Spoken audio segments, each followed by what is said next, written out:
अब तमाम लोग जानते हैं कि किस तरह से उत्तर प्रदेश के गाज़ियाबाद से एक महामंडलेश्वर खुद को कहने वाला, आप जानते हैं यति नरसिम्हानंद ने किस तरह से नबी करीम सल्लल्लाहु अलैहि वसल्लम की शान में गुस्ताखी भरी बात की। उसने जो कुछ कहा, अब तमाम लोगों को बार बार दिखाना किसी भी तरीके से सही नहीं है। उसने सीधे तौर पर हुजूर सल्लल्लाहु अलैहि वसल्लम की शान में गुस्ताखी की, उनका पुतला दहन करने की बात की, और इसके अलावा जो बातें उस मलून शख्स ने की है वो यकीनी तौर पर बेहद गलत है। सवाल ये है कि ये सब कुछ उस राज्य में हो रहा है जहाँ के मुख्यमंत्री आदरणीय योगी आदित्यनाथ जी कहते हैं कि हमारे यहाँ प्रशासनिक व्यवस्था बहुत टाइट है, हम यहाँ पर किसी भी तरीके का धार्मिक उन्माद नहीं होने देते हैं। लेकिन उसी राज्य का एक व्यक्ति, एक मंदिर का और कहा जाता है मठ का पुजारी, इस तरह की घटिया कृति कर रहा है। ऐसा पहली बार नहीं हुआ है, इससे पहले भी उसने इस तरह की उरूर के शब्दों का इस्तेमाल किया जो किसी भी तरह से काबिल बर्दाश्त नहीं है, लेकिन इसके बावजूद वो ऐसा कर रहा है। आखिरकार कैसे और किसके दम पर ऐसे लोग इस तरह की टिप्पणी कर रहे हैं, ये एक बड़ा सवाल है। आपको बता दें, इस पूरे मामले को लेकर एआईएम पार्टी के वारिस पठान ने अपना बड़ा बयान जारी किया है। उन्होंने कहा है, इस बार हम एफआईआर पर चुप रहने वाले नहीं हैं, उस व्यक्ति की गिरफ्तारी होनी चाहिए, क्योंकि जिस तरीके के लफ्ज़ों का इस्तेमाल उस व्यक्ति ने की है वो किसी भी तरीके से कबूल नहीं किया जा सकता है। एक मुसलमान सब कुछ कबूल कर सकता है, लेकिन कभी भी अपने नबी, अपने प्रॉफिट के शान में गुस्ताखी कबूल नहीं कर सकता है। क्योंकि हिंदुस्तान एक संवैधानिक मुल्क है, क्योंकि यहाँ पर हर काम एक व्यवस्था के साथ होता है, पुलिस प्रशासन उसके लिए है, न्यायिक व्यवस्था है।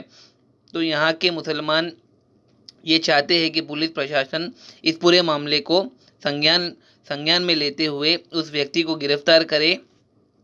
गंभीर धाराओं के साथ उस व्यक्ति की गिरफ्तारी की जानी चाहिए और जल्द से जल्द उसे सज़ा दिलवाई जानी चाहिए।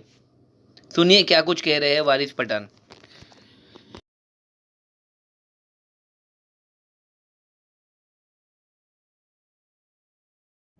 ये गुस्ताखे रसूल यति नरसिंहानंद ने फिर जहर उगला। इस बार तो उसने हद पार कर दी। इस मर्तबा उसने हमारे हुजूर मोहम्मद मुस्तफा सल्लल्लाहु अलैहि वसल्लम की शान के ऐसी गुस्ताखी की है जिसको भारतीय मुसलमान ही नहीं, विश्व का कोई भी मुसलमान किसी भी कीमत पे बर्दाश्त नहीं करेगा। किसने इनको अधिकार दिया इस तरह की भाषा का इस्तेमाल करने का? बार बार ये आता है, इस तरह की भाषा का उपयोग करता है, हमारे हुजूर की शान में गुस्ताखी करता है, इसके खिलाफ एफआईआर होते हैं, मगर उसको आज तक सलाखों के पीछे नहीं डाला जाता। कल से लेकर आज तक इतने लोगों ने इसके खिलाफ लिखा कि इसको अरेस्ट किया जाए। उत्तर प्रदेश की सरकार ने कह दिया हमने एफआईआर दर्ज किया। अरे एफआईआर दर्ज करने से क्या होगा? हम चाहते हैं कि इस गुस्ताखे रसूल नरसिंहानंद को फौरन हिरासत में लिया जाए। हमारे यूपी के सदर ने भी कहा है कि अगर इसको हिरासत में नहीं लिया गया तो हम संवैधानिक दायरे में रहकर पूरी तरह से प्रोटेस्ट करेंगे। क्यों चाहते हैं आप लोग? क्या चाहते हो देश के अंदर करना? क्यों अराजकता फैलाना चाहते हो? हम तो किसी के भगवान, किसी की नहीं बोलते कुछ भी। हम तो कायदे कानून का पालन करते, संविधान में रहकर अपनी बात रखते हैं। आपको किसने अधिकार दिया कि इस तरह की आप बदजुबानी हमारे हुजूर मोहम्मद मुस्तफा सल्लल्लाहु अलैहि वसल्लम की शान में करो? तो हम चाहेंगे कि उत्तर प्रदेश की सरकार, योगी और मोदी जी क्यों खामोश बैठे? अभी आप कहां गए? आपका सबका साथ, सबका विकास, सबका विश्वास कब डालेंगे आप ये नरसिंहानंद को जेल में? हर दिन हो गया। अब ये हर दिन क्या मुसलमान को अब सब यही सभी सुनना रह गया है क्या?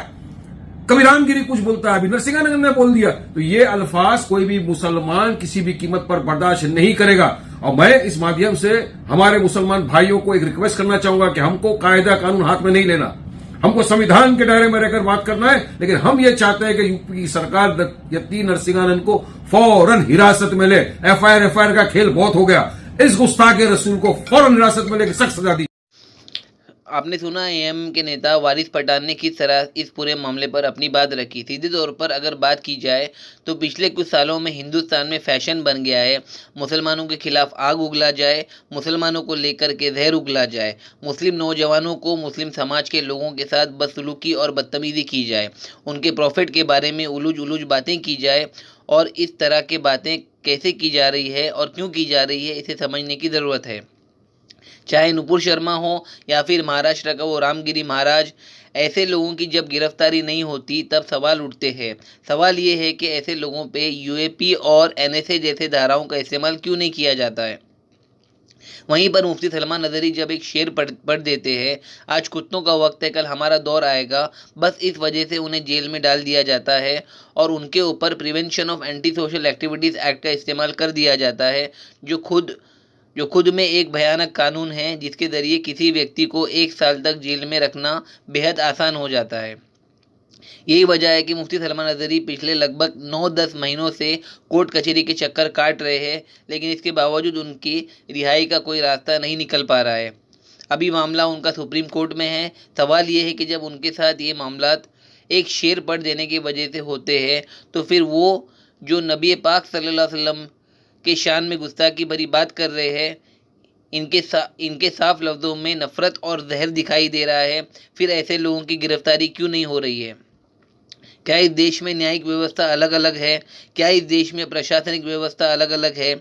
ये वो सवाल है जो जनता सोशल मीडिया के ज़रिए और अलग अलग हिस्सों से पूछ रहे हैं। आप तमाम लोग इस बरकन को किस तरह से देखते हैं? अपनी राय कमेंट सेक्शन में ज़रूर दिखाइए।